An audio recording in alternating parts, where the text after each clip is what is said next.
status dos produtores desses bens e qual é o relacionamento deles com o Estado? Bem, no caso dos cigarros, eu creio que nunca tiveram um curso legal, não é? Estava a dar, o exemplo que eu dei foi, por exemplo, a utilização nas penitenciárias, nas prisões, não é? Entre os reclusos. O ponto é que o que é moeda ou o que não é moeda não tem necessariamente ligação com o estatuto legal. Okay? Portanto, não tem a ver com o estatuto legal.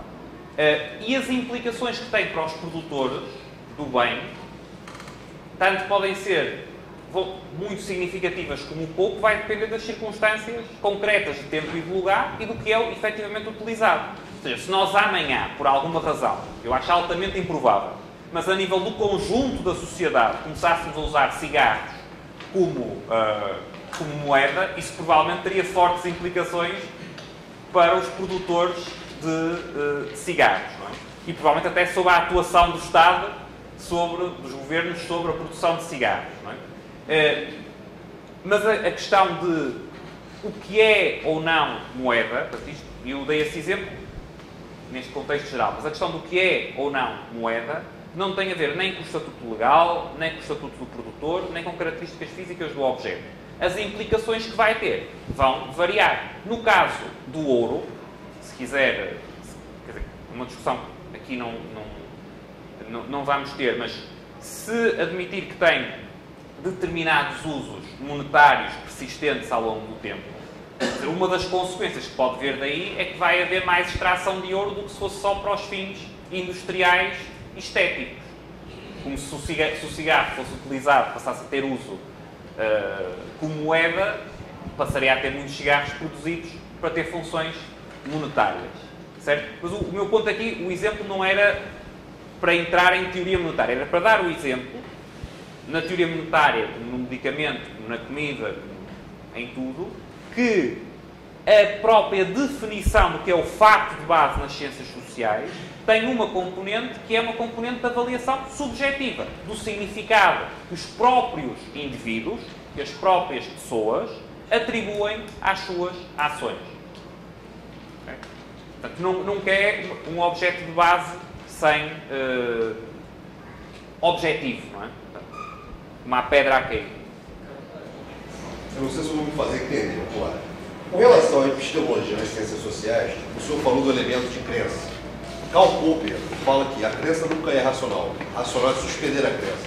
Como é que o senhor vê essa citação de Popper nas relações da epistemologia nas ciências sociais?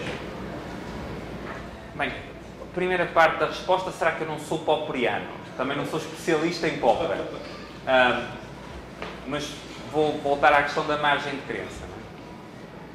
Ora bem, em que sentido é que eu falei que qualquer conhecimento implica uma margem de crença?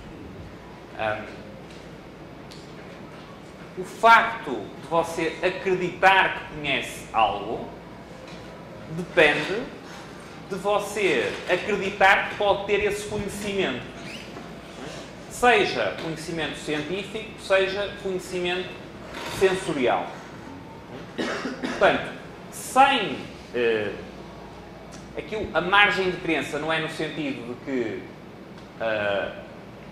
não é de alternativa à racionalidade, é de que a margem de crença é um pressuposto, a margem de crença na própria razão, se quiser, a fé na razão, como eu referi, é um pressuposto indispensável de qualquer processo racional.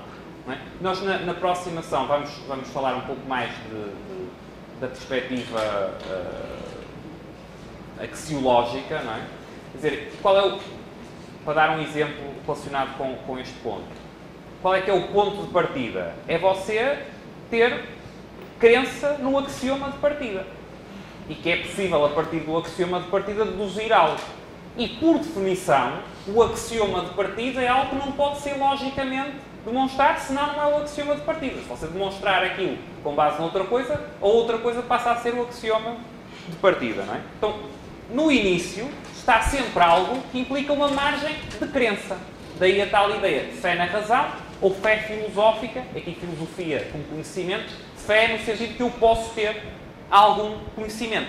Se eu eliminar toda a crença, então resta eu não achar que posso saber nada. Porque não tenho base nenhuma, tanto posso estar só...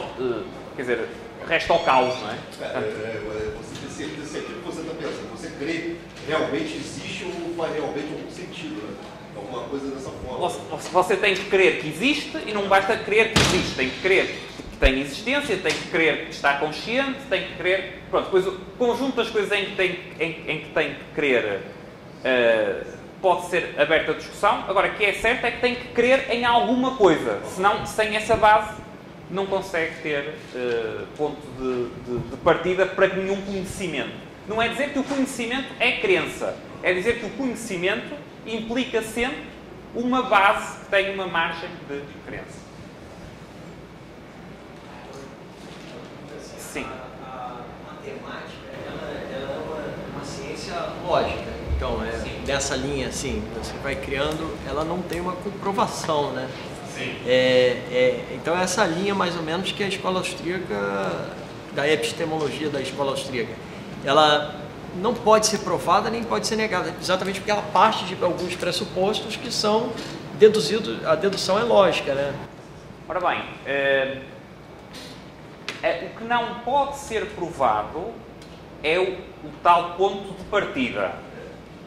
Agora, a construção a partir daí, exatamente, isso é diferente, não é? Sim, nesse sentido sim. Nesse sentido, não na abordagem às ciências sociais e a questão do positivismo, etc. Não é? Mas nós na próxima sessão vai ser especificamente sobre axioma praxeológica, etc. Mas é isso, não é? Vem na decorrência disto. Pode ser que na decorrência disto. E não? Se há mais alguma questão, não havendo, vamos fazer em